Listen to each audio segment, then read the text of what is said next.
So let's head over to Austin, Texas, where former Olympic coach Mick Haley will introduce our first guest today. Thank you, Ruth. Our first guest today has been on a couple times this year, but she's really pulling a special tour out of her hat on this one. Kathy Deboer, Executive Director of the AVCA, has been on what she's described as Where's Waldo Tour. And we have her somewhere outside of Peoria, Illinois, underneath the tree, trying to get out of the rain to talk to us. And she wants to try to fill us in on all the things that she's been doing out there. Kathy, are you with us? I am absolutely here. Welcome, greetings from outside of Peoria. So, well, tell us what you're doing out there and what this is all about and what this tour has meant. Where's Waldo seems to be appropriate. Yeah, well, you know, with all of the, I mean, obviously we always have the men's championships and we always have the beach championships in the spring. COVID forced all of the women's championships to move to the spring, the ones that were rescheduled. And then AVCA, at the request of our coaches, offered a championship for women's Division II and women's Division III. And so that put between April 9 and what will end on May 9, put 11 championships in a month. And so once I got my second vaccine in the middle of March, even though my husband thought I was crazy, my staff. Your staff probably knows you're crazy, you know. Yeah. We'll fill in the words until you get back with us.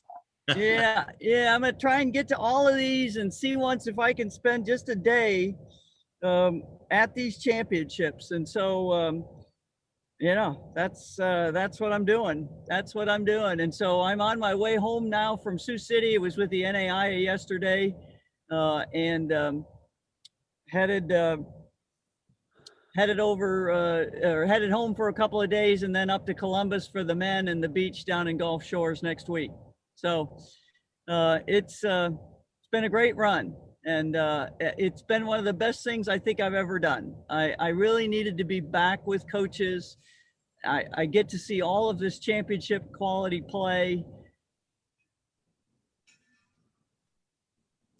And I think the next question I'm going to ask Kathy is maybe what she's really learned from all of this. Not only it energizes her and gets her going because she gets to hang with the coaches, but I think we want to know, for instance, what's the state of our sport with all these championships going on? And if Kathy's not with us, if she cut out here, what do the rest of you think with all this spring volleyball going on? Well, Mick, I think, with all the tournaments that Kathy, has gone to, I'm sure, and all the changes that had to happen, for this COVID championship series, I'd like to know from her what she might have learned also, going to all these different events, hosting a couple of events like the Division II and Division III championship, which I thought was great that the AVCA had, stepped in there and filled the, the void that the NCAA had created. Okay, so we've got Kathy back on and we got Bob off. So Kathy, I'm sorry here. We're not great with the technology here. Here's what I've heard Bob's questions. Here's what I've learned. Good. Go for it. I've learned that there's a huge amount of great volleyball being played on the men's and women's side, the beach, all over this country. Now, again, I've been in a championship bubble, and so I'm at championship, and it's championship level play. But it's been so enjoyable. It just doesn't get old to see good coaches do their thing, and it doesn't get old to see good players, playing volleyball. And so even though we had 12 months away from each other, we didn't stop making progress. We didn't stop teaching. We didn't stop learning. Our kids are really doing some great stuff here on the volleyball court. Well, Kathy, how about in the tournament formats? You had a lot of different tournament formats in these events that you've been to. Have you learned anything from that? Anything that we can maybe change moving forward? Well, I think, Bob, the main thing that I want us to look at is where are the opportunities for us coming out of COVID? We had some conversations, we've had them over the years and stuff, that we ought to play in the spring. I don't know if I think that's a great idea after we've had this kind of unintended experiment with it. I think women's volleyball in the fall, where we can own the television landscape during weeknights, where we can get a lot of exposure. I think that's where we belong. What we're hearing from ESPN and the television people, and also from the NCAA, I think the other thing we want to do is we want to try and encourage investment in our sport. The things that happened in San Antonio made it clear that there's still some inequities out there. There are still some things that can be addressed. And so we need to look at trying to encourage investment in women's sports right now, encourage investments in women's volleyball. Women's volleyball is the only sport that has grown organically. And what I mean by that is it's become the top team sport for girls in high schools. It's become the third most watched sport on the Pac-12 network and the Big Ten network. And all of that happened without administrators investing in it, without them leaning in and trying to make it happen. Their focus was all on other sports. And yet here we were just growing and growing and growing. And so how can we leverage those two things during this time to come out of COVID and to come out of this pandemic with our sport in a better place? Well, it seems to me that that's also true in a little different way with men's volleyball. I mean, men's and boys volleyball around the country seems to be maybe not the most popular sport right now like women's volleyball, but it's the fastest growing sport out there right now. Yeah.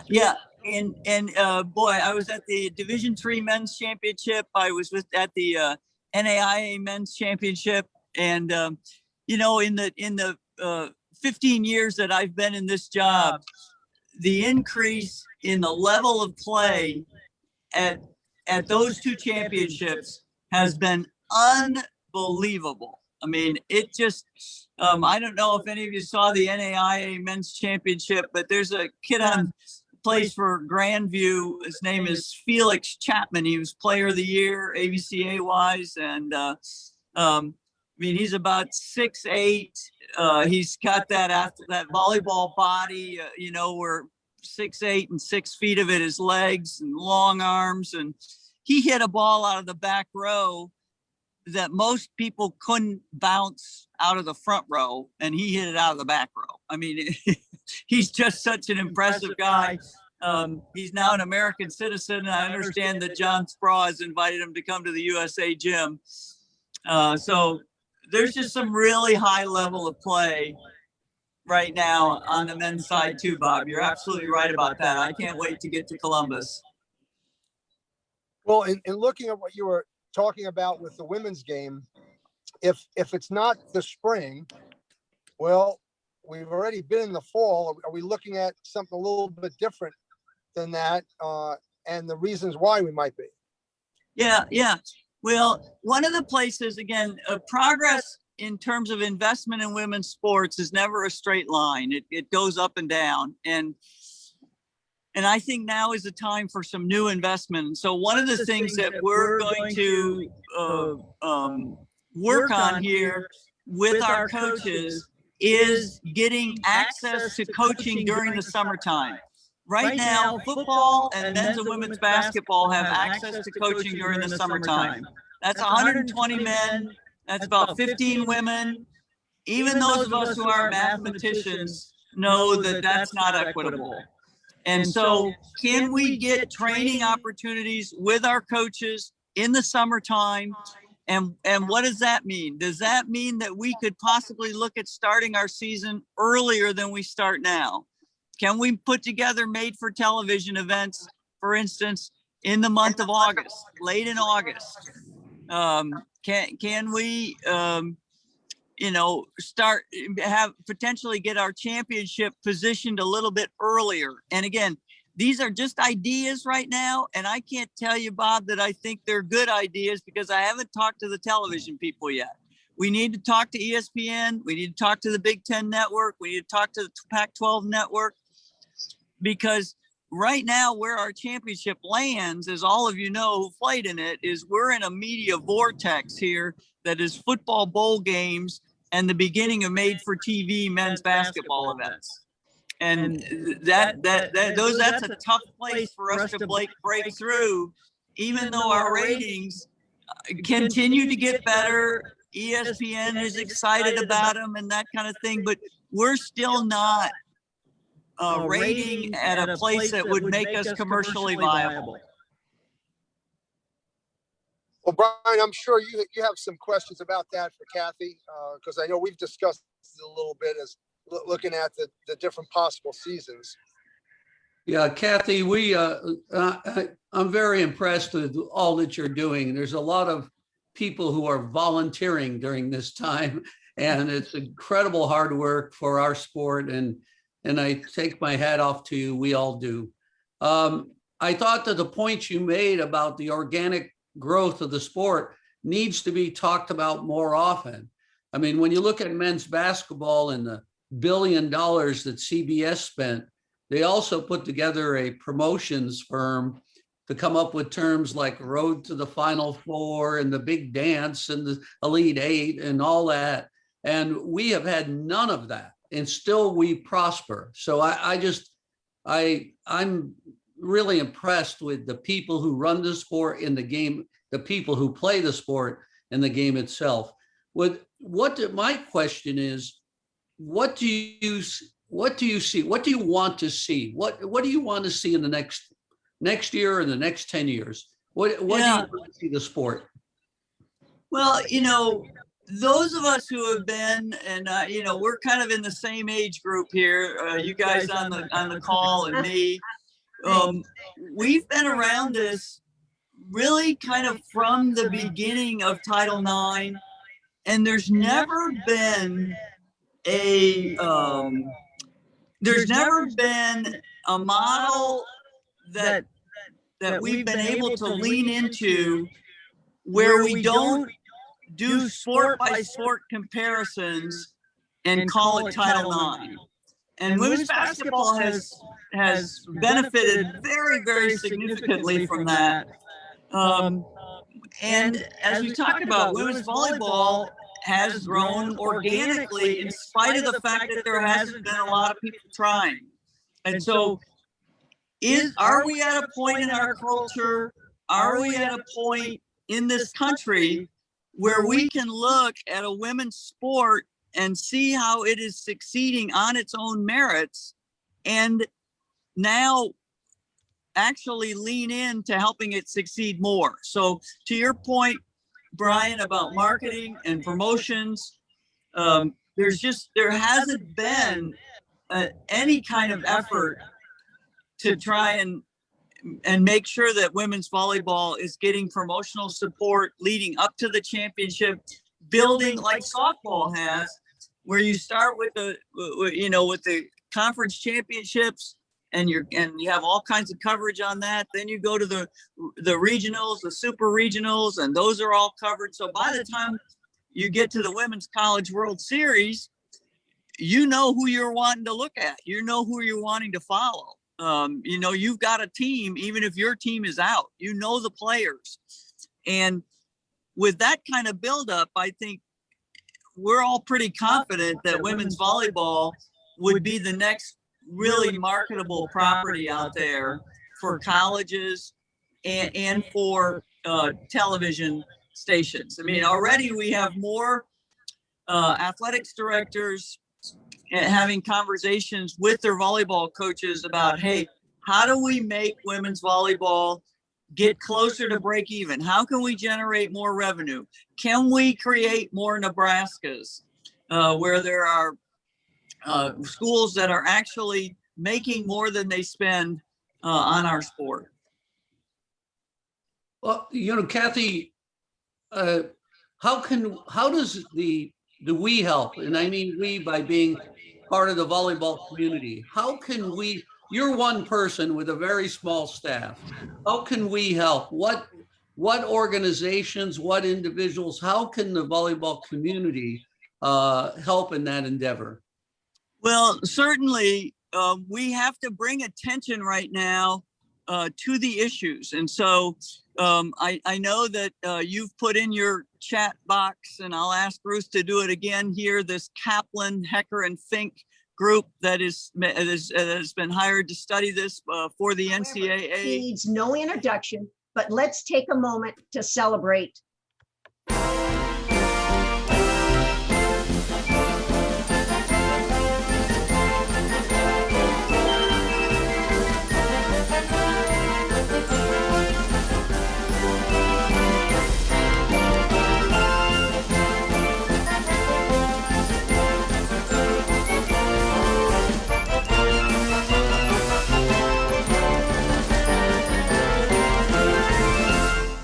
Okay, over to you, Mick.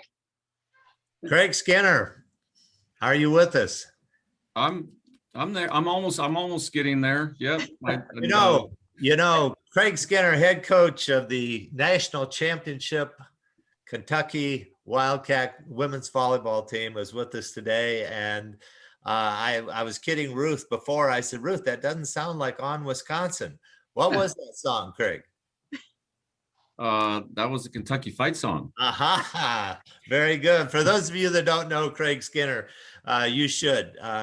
He's former Ball State volleyball player, and all of us Ball Staters are awfully proud of him for the efforts he's put in here. But he's really worked the circuit. He's been out. He's been assistant coach at a number of places. Most people don't know that you could have. In fact, you were toying with the idea of going on the PGA Tour.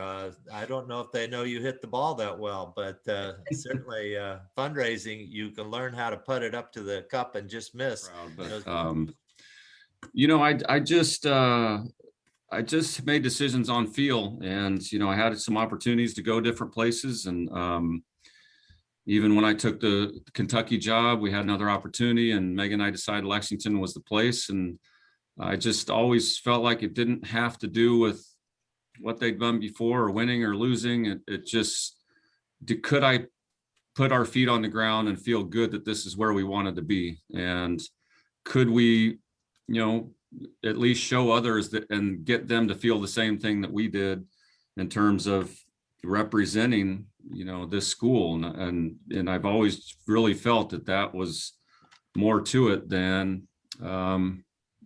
practice plan and X's and O's and video and, you know, all that type of stuff. So I fell in love with teaching. I fell in love with seeing people do things they've never done before. And that's why I coach. And that's why I tell all the volunteers and GAs that come through here, don't do this because it's cool and you can make some money.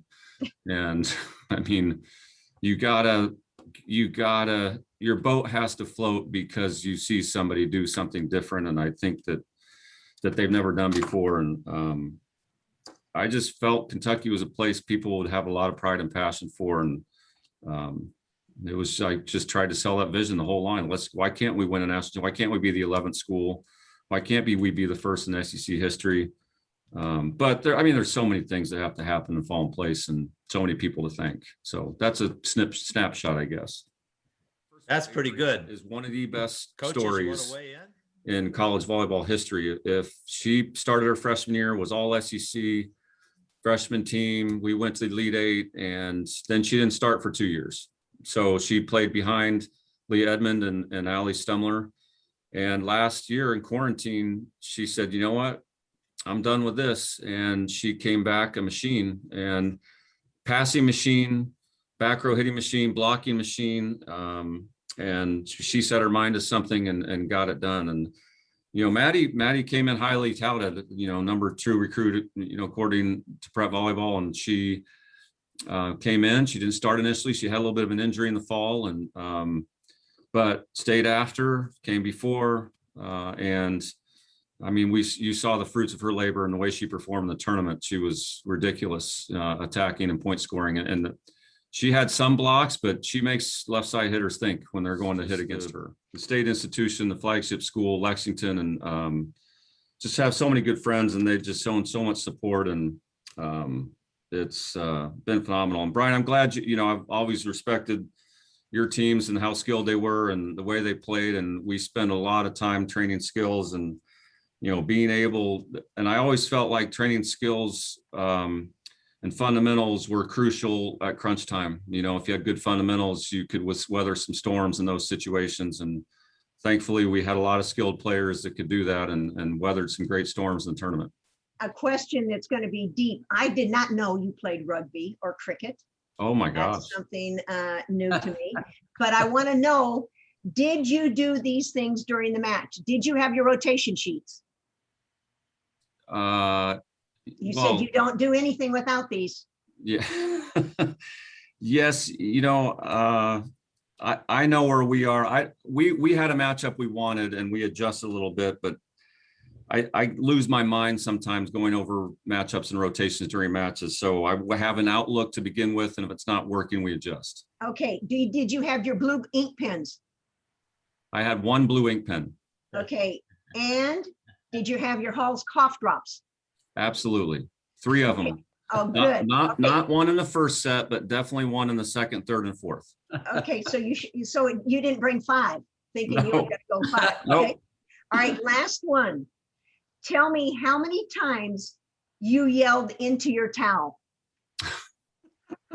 You better explain what the towel is first. Oh, well, you know, it's funny with COVID, the mask helps a little bit. You know, you know, you can't read lips with the mask on. So probably not as much as I did last year in 2019 in the towel, but the towel hears some colorful things. And one of my assistants a couple of years ago, she used to sit down the other end of the bench, and one year she sat next to me. She goes, "I had no idea what was going on down here." My reply is, how can you not be creative? How can you not do different things? Because you have different athletes every year with different skill sets, and how, you know, it's a hell of a lot easier to make something good better than it is to make something bad good.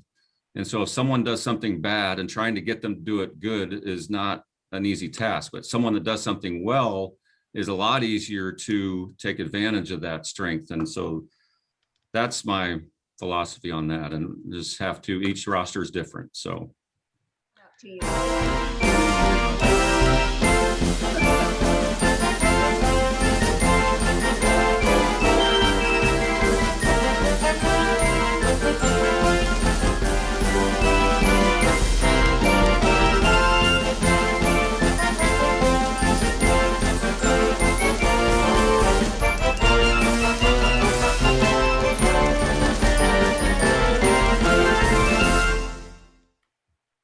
awesome. Wow.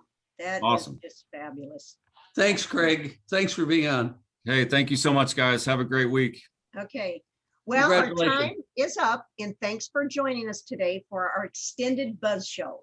We congratulate Craig Skinner for his NCAA Division I championship success, Kathy Deboer for the miles traveled to promote championships, the innovative virtual education provided, and the continued pursuit for excellence in our sport. A very special shout out to those coaches that were our guests during the Final Four championships. Book your Master Coaches custom virtual clinic today by heading over to our Instagram. Click on our bio and click on virtual clinic link. And if you're waiting for that one fantastic day clinic near Abilene, Texas, join us June 5th by registering on AbileneYSA.org. That is Abilene Youth Sports. A special shout out to our partners, SNA Sports and Baden Sports. And thanks to our content providers, NFHS, JVA, Coaches Insider, and AVCA. And remember, our weekly buzz shows may be seen on our YouTube channel by going directly to our Instagram account. For those viewers that want to be on our Buzz Reaction guest list, jump over to our Volleyball Masters Instagram. Go to the bio and click on sign up to be on our guest list. For those coaches that are interested in our consulting services, please email from our link on our VB Master Coaches Instagram. Be sure to tell your friends about our weekly buzz. Thanks for joining us today, and see you next week on the Buzz.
Today for Master Coaches Wednesday Weekly Buzz and our after show Buzz Reaction.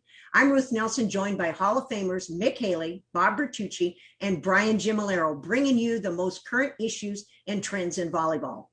Our weekly news show has leaders in our sport provide their perspective on the questions that are asked, along with the discussion on topics that are current and ones that are affecting all of us.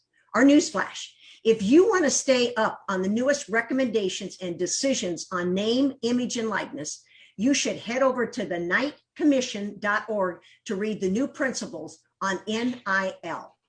Want to make a difference? Please remember to renew your AVCA membership. This one organization that represents all coaches at all levels when lobbying for the changes that are needed in our sport, and you can make a difference by registering at avca.org. Today, we will learn about the journey of this head coach and how it led him to his first NCAA Women's Beach Championship. So let's head right over to Austin, Texas with former Olympic coach Mick Haley, who will introduce our guest today. Mick? Thank you, Ruth, and hello, everyone. Boy, it's my pleasure today to introduce to you the new head coach of the National Championship Southern California Beach Volleyball team.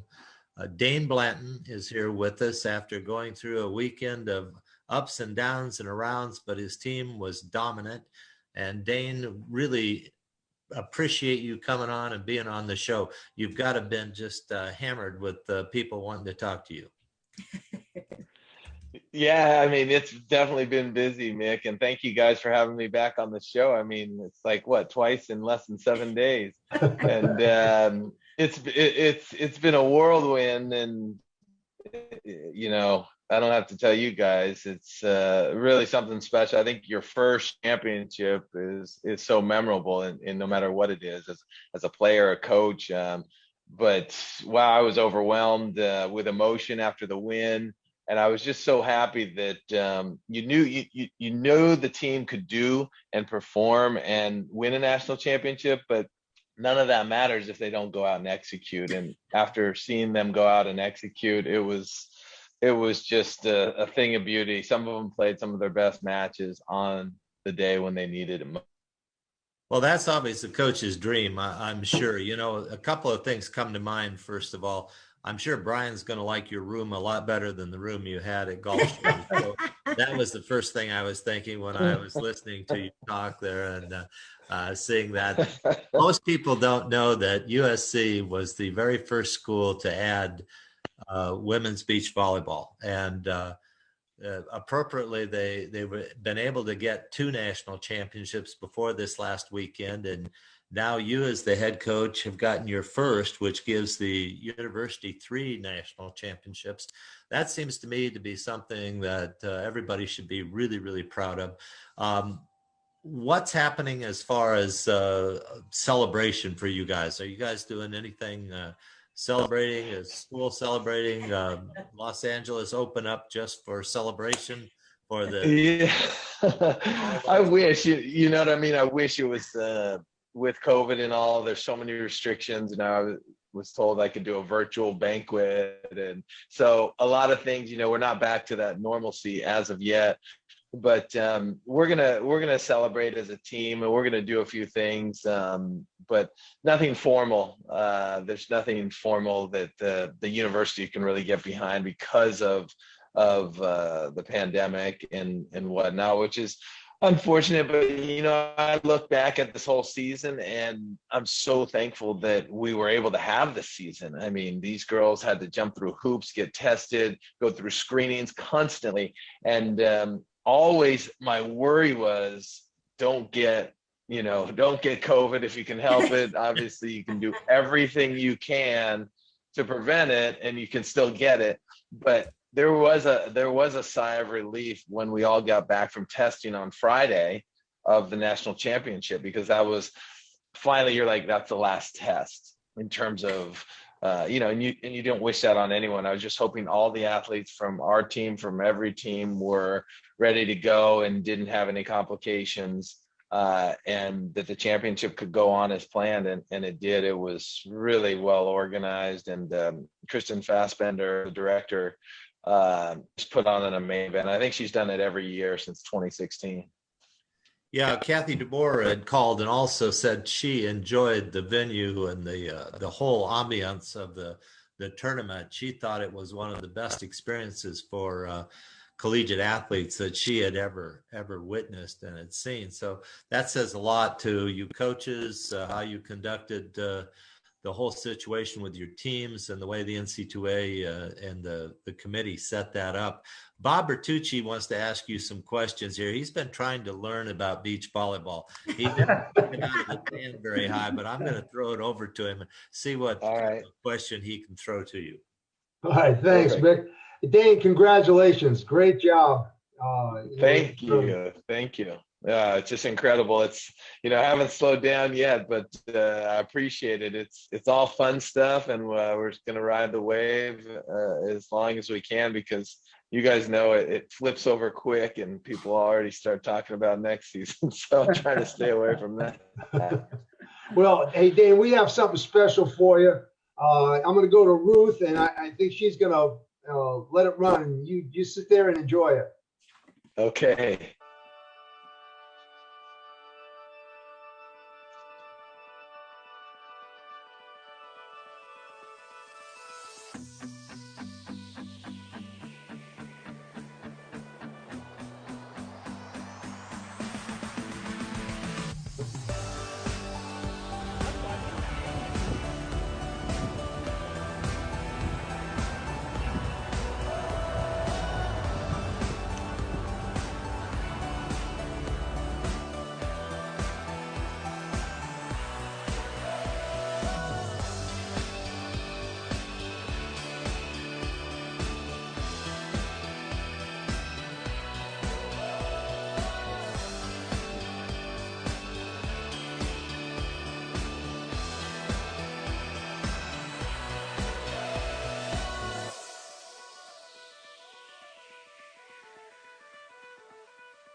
Well, there you have it. USC's Nice. tradition of heading to the water. Okay, Bob, now you get your question, but Dain, congratulations, and salute to you. Thanks to Kathy Deboer and the AVCA. Yeah, thank you. That Dane, was now we awesome. got you in the mood, and we got you right in that environment. Yeah. You've had some great highs in the game of volleyball. You know, how does this compare? This is a little different than when you're out there doing it yourself. Yeah, you're absolutely right. I think it's very difficult, right, to manage 18 to 20 players and to get them peaking at the right time. And it's just so many hours of hard work, and every coach does it. And so to be fortunate enough to finally to get on top this early in my coaching career is really something special, because, you know, a lot of players try coaching, and a lot of, pundits will say, you know, you're a great player, but you know, you can't coach. And so to transfer over into the coaching realm, it's a challenge, and I knew it was going to be a challenge. I knew it was going to be extremely difficult, but fortunately, I landed at an amazing program, a program I had worked at 4 years as a volunteer assistant, and a program that supports not only all their sports, but more importantly, their student athletes. And I think it was just a perfect storm, and we got the right personnel, and I got the right coaches and the right staff, and things came together. But I think this is a huge deal. You know, it's for me, it's like it's not another chapter. It's more of a new volume, I guess you'd say, of my career, kind of switching over to this coaching side, whereas everything was in that first volume as a player. Now, as a coach, things start off. So it's right up there with the championships, you know, winning a national championship at Pepperdine as a player, and winning a gold medal for the United States was probably the biggest high. And it's right there. So it's exciting, but it hasn't even all settled in just yet. Like I said, I've been going ever since, but I'm sure it will pretty quick here. Well, I think you're right, and I think it is different. But, you know, from some of the great coaches I've been around, you know, being able to get that satisfaction from, you know, somebody else's success, you know, the players that you're coaching, and being able to enjoy that, I think, is one of the real values and payoffs that a coach really gets. And it is different than when you've done it yourself. And Brian, of course, has done this too. So we're gonna run to him and let him share some things with you. Brian? All right. Congratulations. How wonderful. Has it set in yet? Thanks, Brian. No, I mean, it hasn't set in yet. I've been going and going, and I was, you know, just chatting earlier and saying, like, you know, I need to unplug a little bit. So I guess the big question for you, Brian, is you called out my room last time. Do you know where I'm at now? I think the chair is befitting. It's a nice room. It's all I could find. It's all I could find at the last second, but I thought you would know. It's I'm actually getting ready to tee off over at Pelican Hill in Newport. Oh, and yeah, and so we're gonna golf with some friends and kind of take a few hours off. So I'll stump you every time, Brian. So the gotta be restaurant ready. is great. The restaurant is the best in town. The pool is amazing. My personality doesn't allow me to play, so I'll just wait in the restaurant until you get back. Nice. I knew you knew the place, though. Oh, sure. Tell me about the plus and minus of being in the winner's bracket. Oh my gosh. I mean, you know, any coach knows that the winner's bracket's where you want to be. You do not want to be tested. You almost have to play, and not twice as many, but you end up playing quite a few. The last 2 days, so we had an 8-team tournament, and it was double elimination. So you had 2 matches the first day, regardless, win or lose. The second day is where it starts to kick in, right? If you're in the winner's bracket, you play 1 match, whereas everyone else, they have to play 2.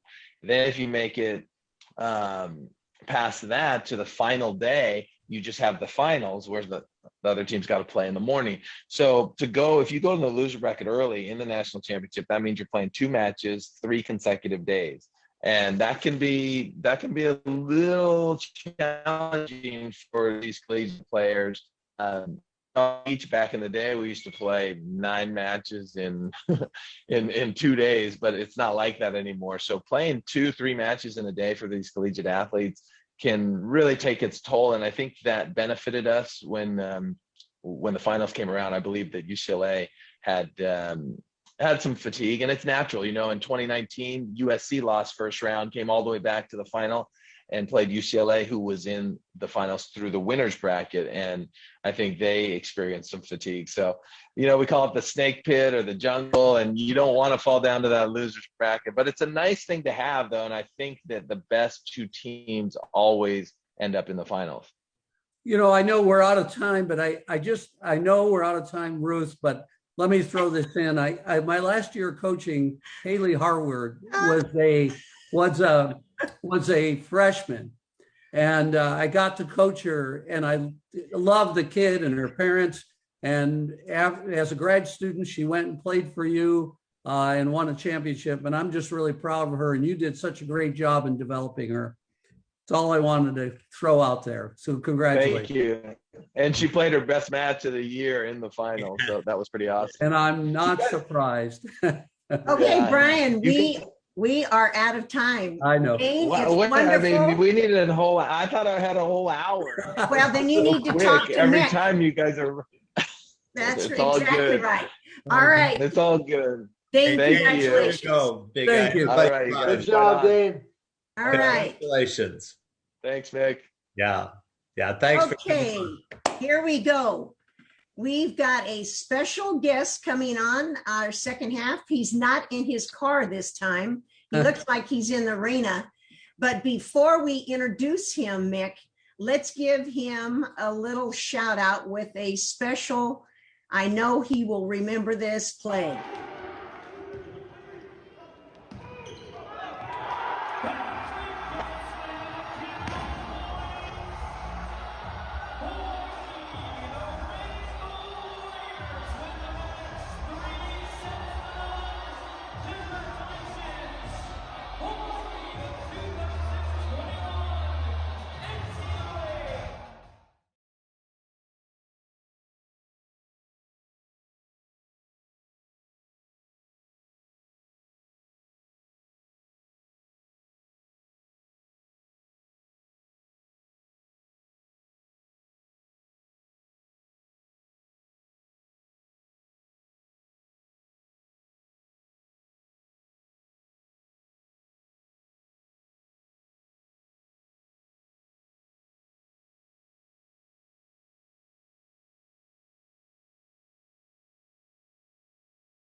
That should be an inspiration to all of us. It is an inspiration having head coach Charlie Wade of the Hawaii men's volleyball team, national champions. And Charlie's been up since way before us this morning. He's been doing these programs all morning, and you all have to be very appreciative. Charlie worked us in this schedule. Charlie, welcome, and thank you so much for coming on.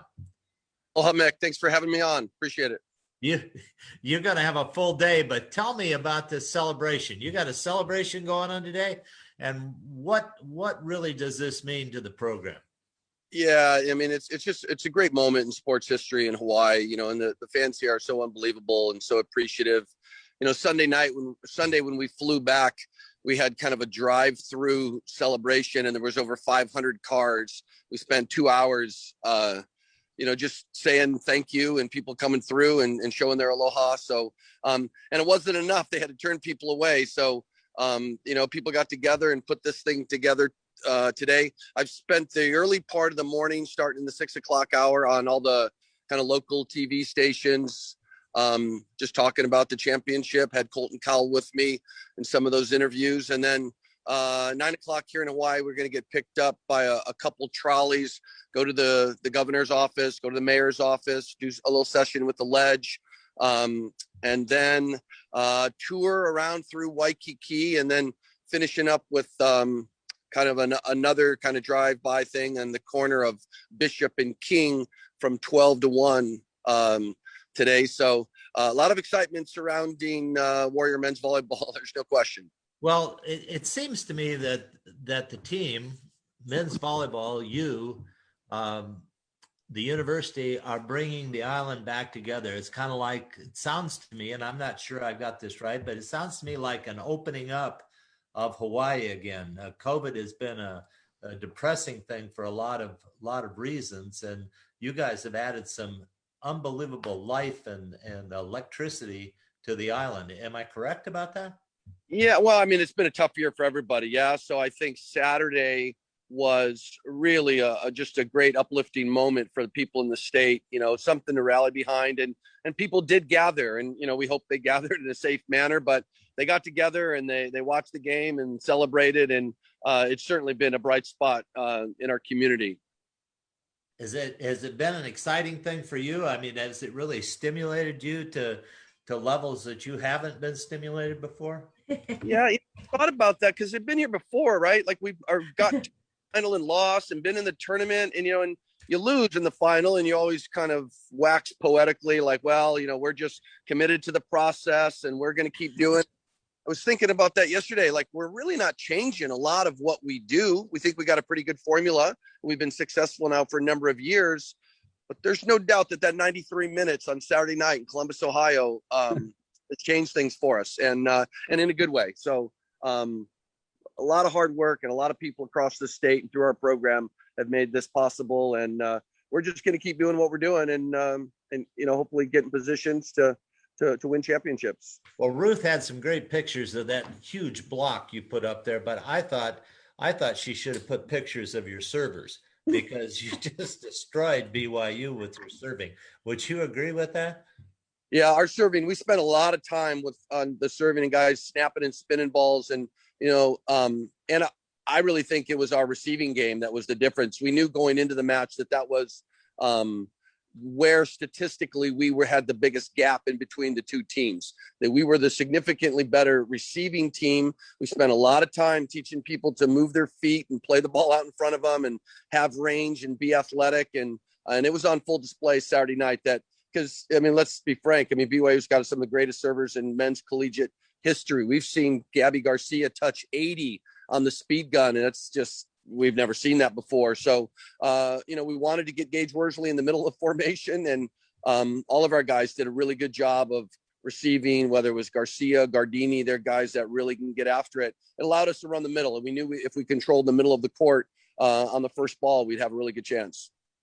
Well, Brian Gimolaro used to hit the ball that hard also. I'm going to turn it over to him. Oh, really? For a quick question or two here.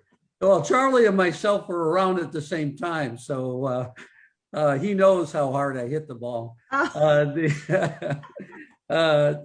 Congratulations. Last time we saw you, it was your 10th anniversary last week.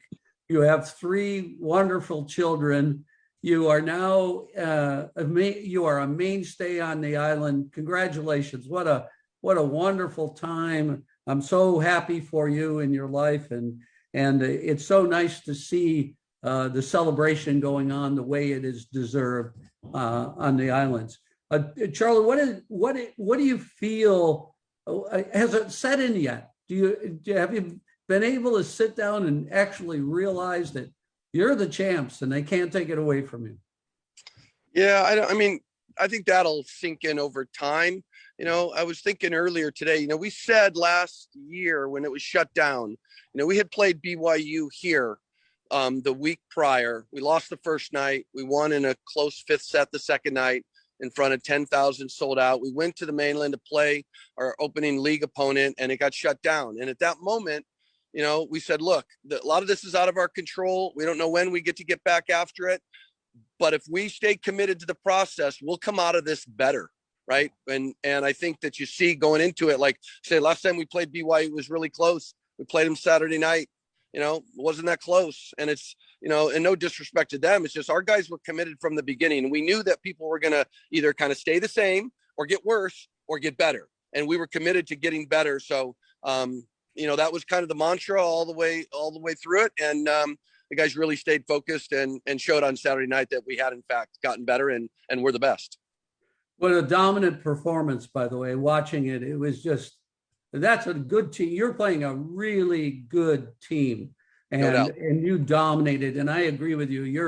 Your skill level, my answer when a ball comes 80 miles an hour is to get out of the way and yell yours or out, one of those two. But I was really impressed. And I'm looking at the background there, and I was lucky enough to play in these arenas, and what a place to play. And everybody in the country should experience that arena sometime in their life for volleyball.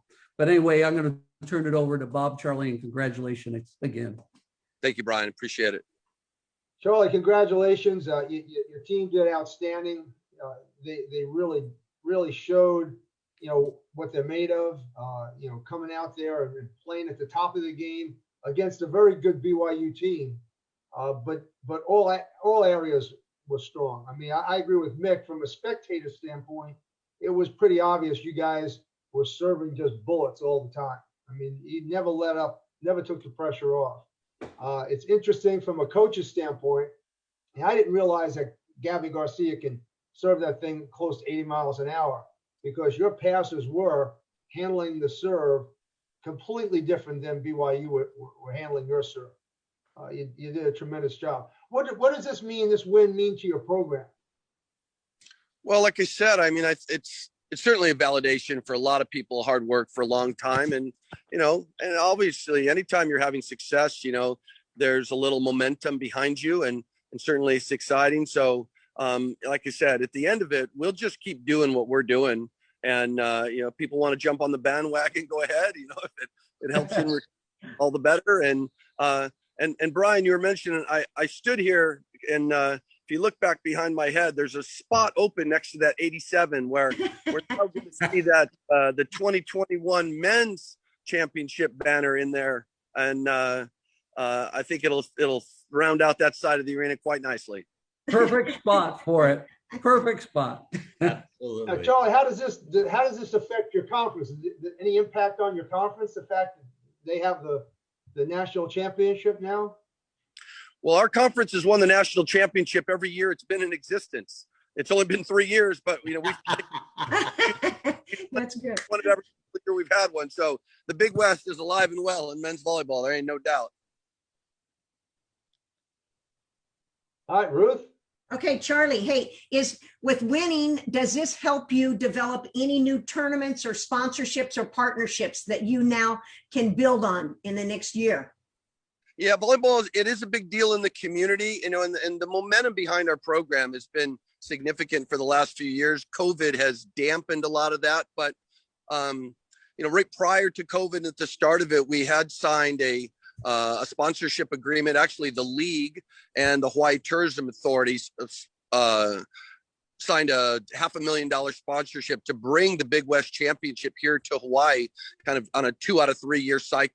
And that kind of stuff's exciting for the sport, where you have, big entities stepping up and recognizing that volleyball is a sport that can draw big crowds and people want to get out and support. So, we'll be hopeful going forward. There's, like I said, a lot of momentum behind the program right now. People in the community are really supportive, and, we're really humbled by the support we get, and, couldn't be more appreciative. Well, congratulations on your win. And we know that, like you said, if the coach doesn't mess it up, well, I guess you didn't mess it up, because you now are crowned the winner. But we've run out of time now, but we thank you very much for taking time out, and best of luck to you. And enjoy the celebration. Appreciate it. Yeah. Aloha. Charlie, congratulations. Way to go. Congratulations, Charlie. Thanks, Brian. All right, thank you. Good Hoosier.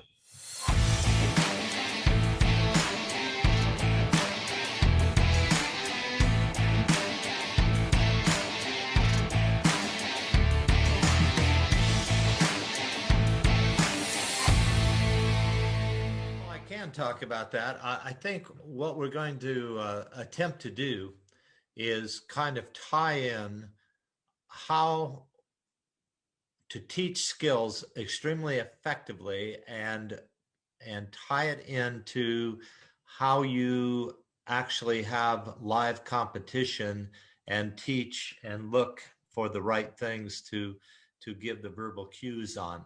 We've kind of put together a sequence of starting with serving, into passing, into setting, going to hitting, blocking, and then individual and team defense. And in between each of those, we've tried to come in with multiple skill drills and things that are actively putting 2 and 3 of the skills together at the same time, and then talking with the coaches about one, how you actually watch effectively so you can pick up what's happening, and are the players using the skills the way you taught them. And that sounds to be awfully fundamentally simple, but it is a very difficult thing to do. A lot of beginning coaches have a tendency to even watch the ball too much.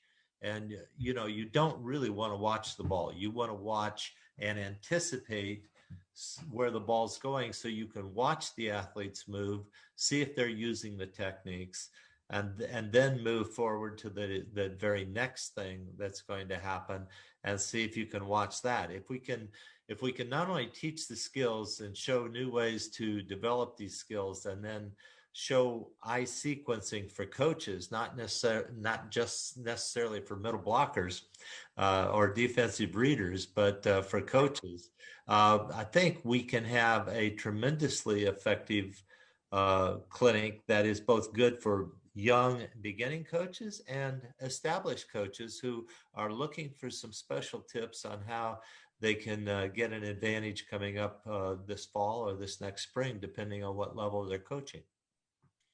I was going to One say, of the things I like about what we've been talking about for this particular clinic is the fact that we're doing the the skills, and we're going over the keys, and we're doing that especially for middle school coaches and coaches that maybe are just new to coaching volleyball, but also for the more experienced coaches to have a specific method and keywords and phrases, but then how we're progressing into the team functions, learning passing and then applying it to serve receive formation and all that goes into training that aspect, that team aspect of the game.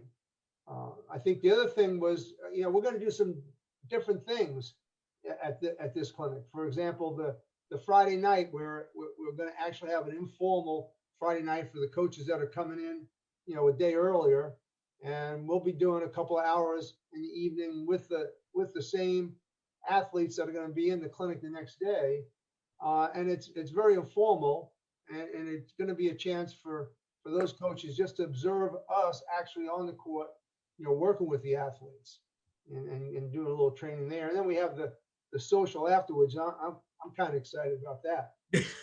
okay, do not forget about BYOP and Go Kids. We are doing a demonstration for parents and kids ages 10 and 12.